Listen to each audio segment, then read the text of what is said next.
across the roadway and also getting into Bayou Paul and starting to create some new flooding issues. So once again, Alligator Bayou, the big surprise, the big trouble spot here as Bayou Manchac continues to overflow into Alligator Bayou and eventually into Bayou Paul as well. So we do see that positive sign that the 8 River at Bayou Manchac is starting to come down, but still needs to come down a few more feet for us to alleviate some of these backwater issues. Elsewhere, the southern part of the parish, Gonzales is looking much better around Black Bayou and Bayou Francois, and near Sorrento, Santa Monica, Bayou Conway, New River, Blind River all show falling levels. Let's get away from that, take you outside and show you that in Baton Rouge at least, not a bad day, warm, humid, 89 degrees with a few clouds overhead.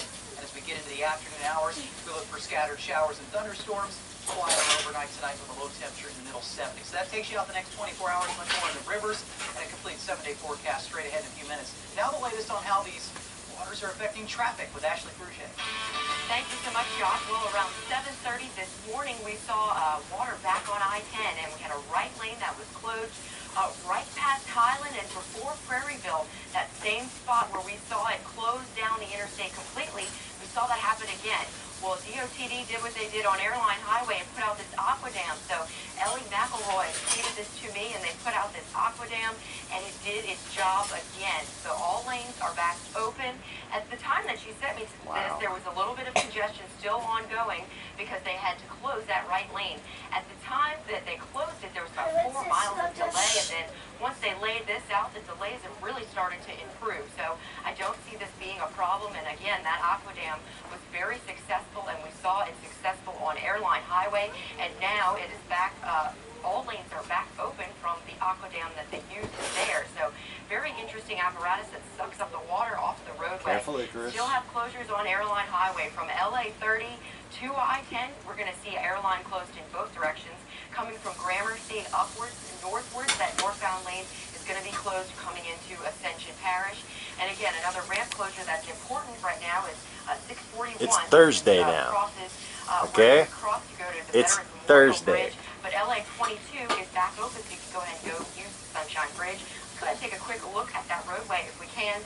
Low volume on the roadway, but this is where 22 meets 70, and you can see that water that just pooled up there. And yesterday, this road was closed, and now it is back open. So in a few minutes, I'm going to have updates on Ascension and Livingston Parish. For now, let's send it back to JP. All right, Ashley, thank you very much. Well, some flood-weary residents are worried about even more rising water in their neighborhoods. The scramble is on south of Baton Rouge to fight rising flood waters and save homes. This is Chris Nakamoto. It's live near Bayou Paul with Chris. Hey, Chris, good afternoon. So who's winning this fight?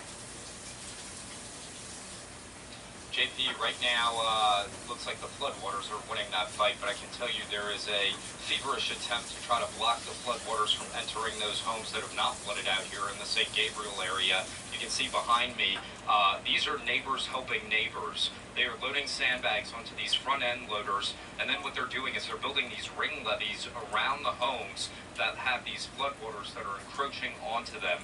This woman who's loading the sandbags onto this front-end loader, today is her birthday. She said Mother Nature gave her a swimming pool for her gift. The stories of humanity are just really beginning to emerge out here as people from all over the place are coming in to help protect people's property. I want to bring in this young lady named Blame Camille. everything on my wife. Camille, tell me, you're in a dry spot of Don't blame it on my wife, they blame it on me. Out here volunteering. Blame Mother Nature if an actor got. My father passed away about 5 years ago, and I just know that he would be out here in the middle of all this, and I just wanted to do everything I can for the community and do what he would do. So what have you been doing this morning?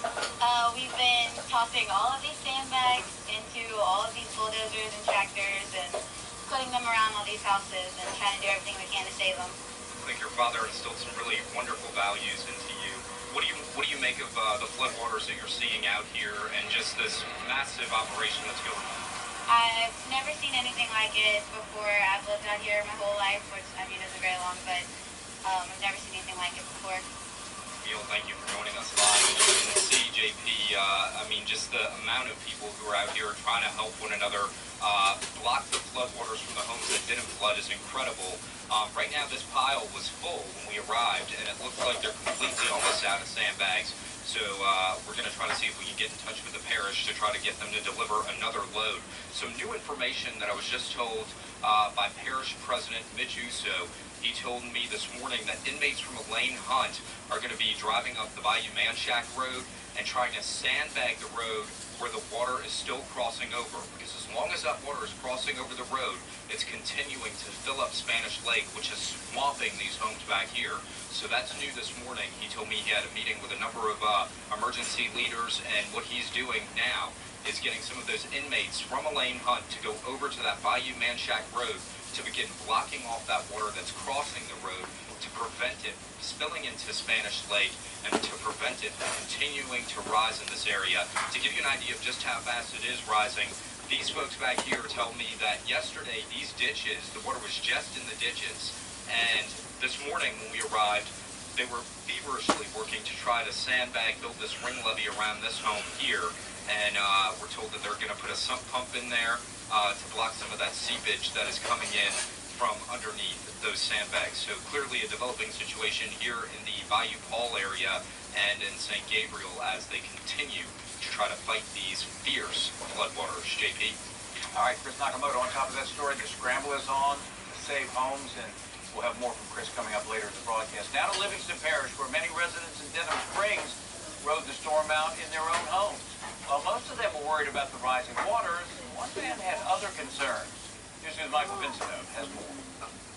Hey, good afternoon. Right now we're in Denham Springs, right behind Denham Springs High School on Sharon Street, just looking at the devastation. It's hard to imagine what these people had to go through over the past few days, just seeing what the things they had to rip out of their home, whether it's carpet and flooring, sheetrock, anything you can imagine that was inside of these homes. It received damage. You see just the family couch and the recliners, things like that. People actually, at this very moment, still taking items out, making sure that their homes are clean. We're actually going to catch up with them right here and see. Excuse me, sir. Just appears that you're taking things out of your home right now. I mean, did you experience any of the devastation here? Not nearly to the extent that everybody else did. I mean, my house is raised up off the ground a little bit, and most of the other neighborhoods right on the ground. So we were very, very blessed and fortunate. And you were saying just a little bit earlier, just as your neighbors down the street, they have a lot more water, and you said if your house took on water, it was going to take extreme measures just to get them. What was that? I was filling sandbags for a bunch of people across the street, and everybody was amazed that I was just giving them all away. I said, if my house takes on water and they have to come get me, they're coming to get you guys by arc, so take care of yourselves first. And here in Denham Springs, not many people were worried about floodwaters. Of course, that's a different story now, but you had a few different concerns during this flooding. What was that? Well, my wife's due date is August 25th, and so she stayed in the house and prayed while she laid on the couch, just hoping that Colt and our son would stay in and wait for us to be able to have access to the hospitals. So you're saying you're very fortunate compared to others? Oh my gosh, so incredibly fortunate. I feel so bad for everybody else, and I wish there was more that I could do for the community. We certainly thank you for joining us, and we'll be praying for you as well.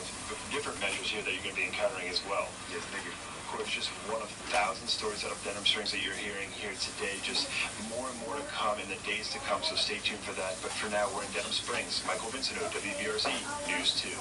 Hey, Michael, thanks for that report. Well, Ascension Parish was also hit hard. Water was rising, even going into houses. And News 2's Natalia Verdina surveys the damage in Santa Monica.